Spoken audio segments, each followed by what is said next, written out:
people saying in court, I was inspired by Donald Trump. If you want to do this map, you're going to be embarrassed. Brown people.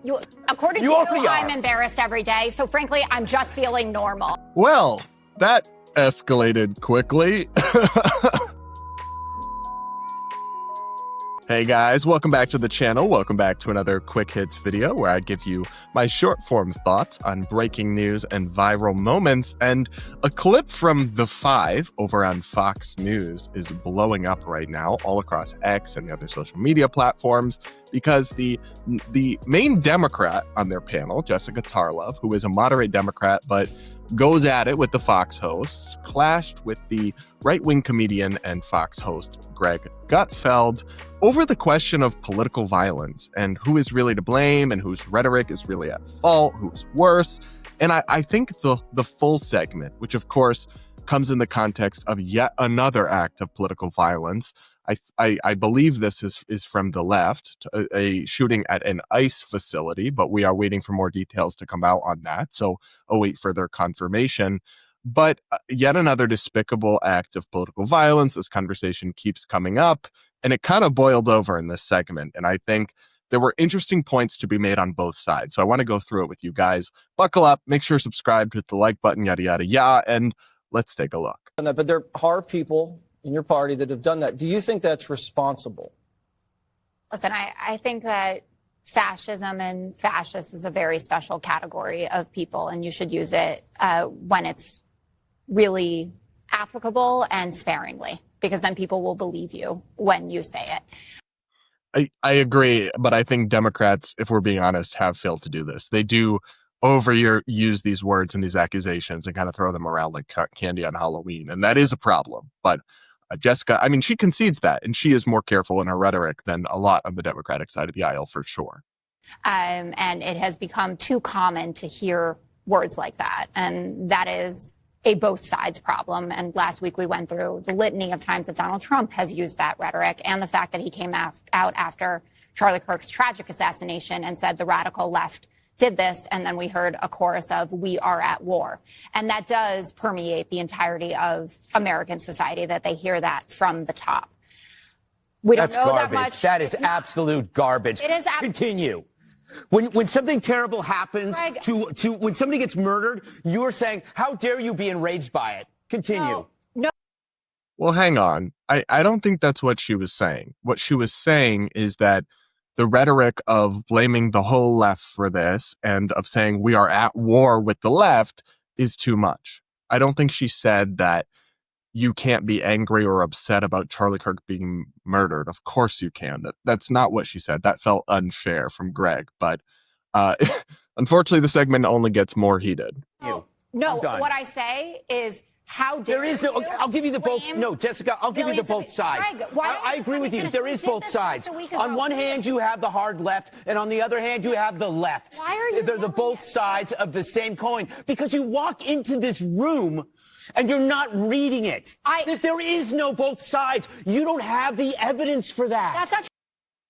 So I got to be honest, I wish he could just be a little more calm and have a little bit more of a civil conversation here. Why do we need to be screaming at each other? And her point is that Democrats call people Nazis, fascists far too quickly, but also that the right has a rhetoric problem as well. And he seems to really object to that statement or that claim, but I think that's kind of undeniably true. I mean, we played this compilation on this show the other day, but Trump has called Democrats, including Kamala Harris, fascist many times. And he's called people traitors, which I don't know if y'all know this, but treason it has the death penalty in America, but he regularly calls people traitors and, who hate America, betrayed our country. All of these things, I think we all need to tone it down. And while I agree that right now the violence seems to be primarily coming from the left, it doesn't seem to me totally illegitimate to both sides this issue when it comes to the rhetoric. That seems valid to me, but he's really upset by Jessica attempting to do that, I guess. You can't say that Donald Trump says this. You guys act on it. You guys act on it. We don't. What do you want? So I just would say this, the "you guys" feels very unfair to me you guys act on it, we don't. Okay, because Jessica is a mainstream Democrat. 99% of Democrats never do, or 99.9% never act on or do anything.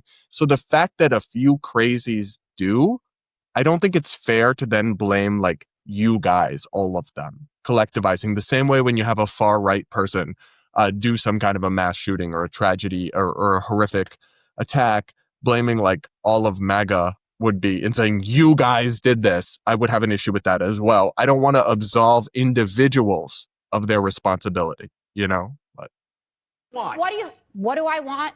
I would like to talk about the specifics of who Vance Bolter actually was, since we fought about that last time, because you make it out as if this was just that he knew Melissa Hortman. Let's focus on this thing now. I'll destroy you on that later.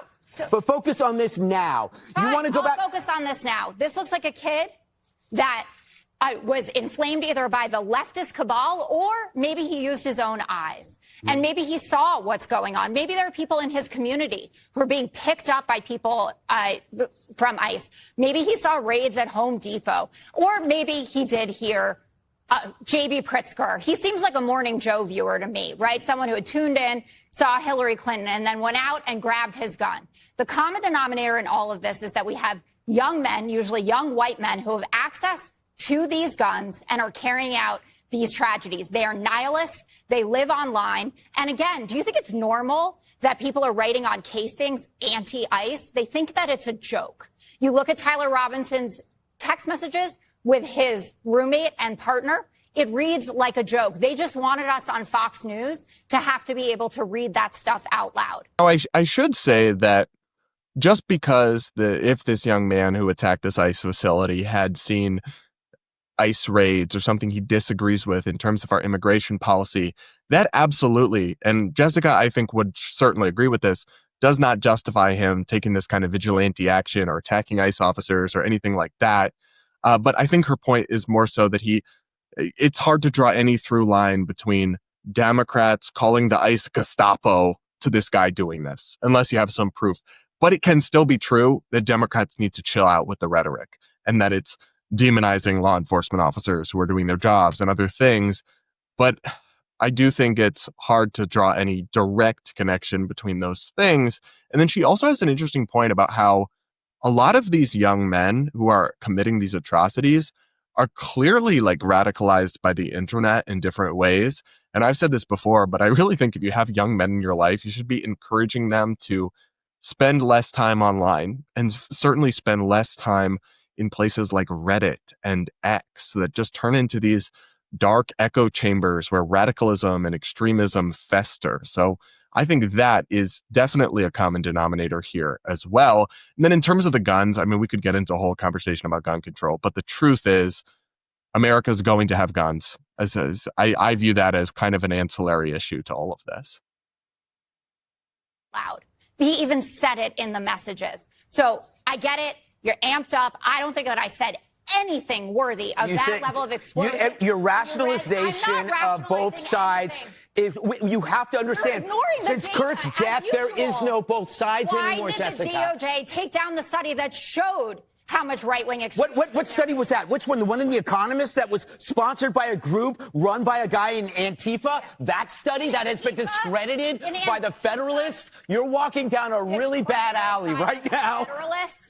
Yes. Okay. I actually did see, Jessica, I did the deep dive on that study. That study was authored by a project that was run by a guy who says he was an Antifa. That is why that whole thing has been scrubbed, okay? It's real simple. You label someone a fascist or a racist or a Nazi, it makes you free to attack them, and that has been the ideology from the start. It's weird. So why? No. Let me talk. Trump does it. What? Just tell me why it's okay. I'm getting there. I'm getting there. Great. I'm enjoying this. Okay. You won't be for long.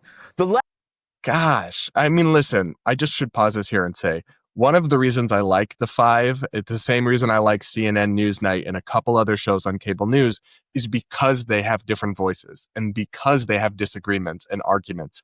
But I really wish it could be more constructive than this.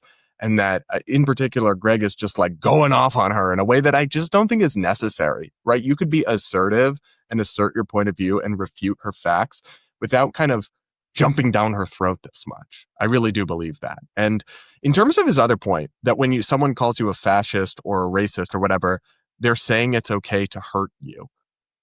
Yes and no. I'm not sure. I mean, there are people who think it's fine to punch a Nazi or whatever, but at the same time, calling someone names or labels that are even unfair, it is free speech and it does not qualify as incitement of violence. And Jessica does have a point here. Trump has called Kamala Harris a fascist like 10 times. Was he saying it was okay to hurt her? No, I don't think so. So I'm not sure that this fully follows. The left calls Trump a hate monger. They have called me a hate monger because I ridicule the left. I ridicule protesters. I ridicule academia, Hollywood, the news media. I make fun of The View every day. I make fun of the UN. Guess what? No one acts on the things that I say because my side doesn't do that.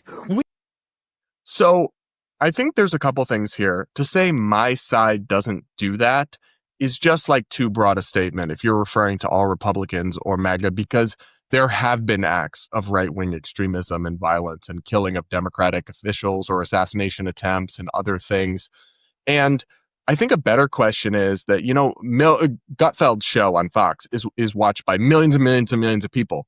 And what if one of the times that he said something horrible about a Democrat, called them a traitor to the country or a disgrace, or, some radical Dem leftist like Ilhan Omar said that, she was a traitor or something, I don't know. Pick whatever most extreme piece of rhetoric you could find. And I'm sure you could find something, because anybody who's engaged in this kind of partisan political commentary all the time is going to say some edgy things once in a while. What if one person out of the millions of people that watch Greg Gutfeld actually did go kill someone? Would that be his fault? I really don't think so.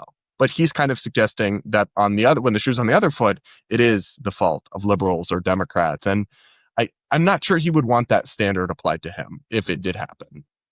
We say people are stupid. We say people are wrong, but we don't say they're evil. That is your game. Okay. And then you come and you.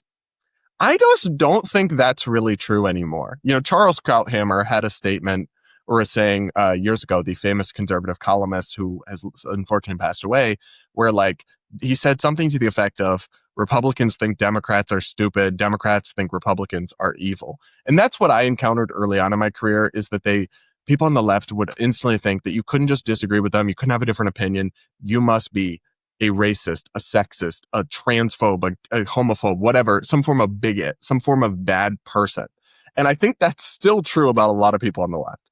However, I think it's also become kind of true on the right, where a lot of people on the right, Trump himself is a good example of this, literally view the other side as traitors to America, right? As enemy. He literally calls them enemies of the people. So to say that Republicans just think Democrats are dumb, not evil, I'm just not sure that's true, at least at the highest levels anymore.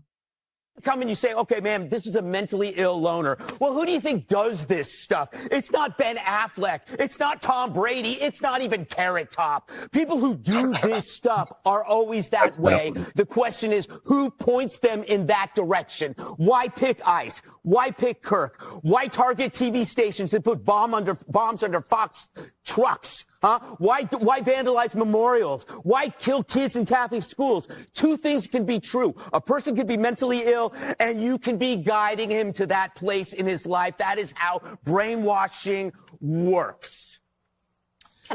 There is a litany of examples that you will not have them. If I gave you 2 months to look for them, you couldn't find them because they've been debunked. Really? All right, well, let her talk, man. Let's see if she has the examples or not. That's my frustration with this segment so far. I have one thing. If you want to talk about, Salas's son has been debunked.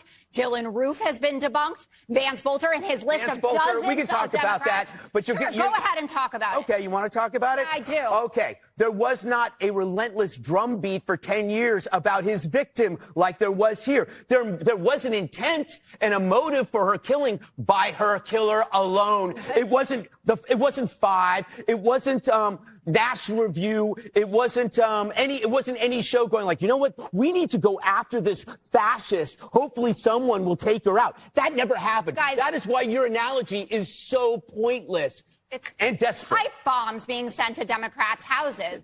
people saying in court, I was inspired by Donald Trump. If you want to do this math, you're going to be embarrassed. Brown people. According to you, I'm embarrassed every day. So frankly, I'm just feeling normal. Thank you. Look, I got to give Jessica credit because she goes out there, she's outnumbered, she's on a network where most of the people disagree with her, and she takes a beating, but she sticks up for her beliefs and her side. And the same way I respect Scott Jennings on CNN for doing the same thing on the other side of the aisle.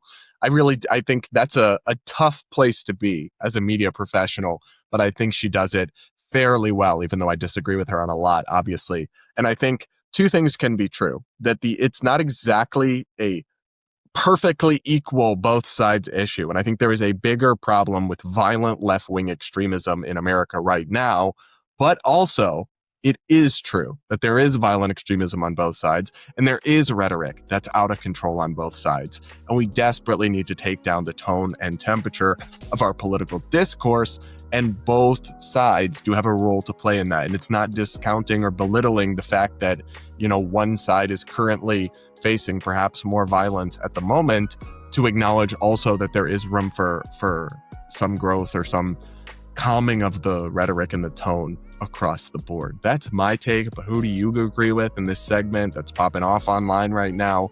Let me know in the comments. Make sure to subscribe if you aren't yet. Hit the like button, yada, yada, yada. Let me know if you're enjoying these quick hit videos. And if you're interested in my longer form thoughts, make sure to subscribe to my podcast, Brad versus Everyone, on Apple, iHeart, Spotify, wherever you listen to podcasts. All that is linked in the description. And with that, guys, we'll be back with more content real soon.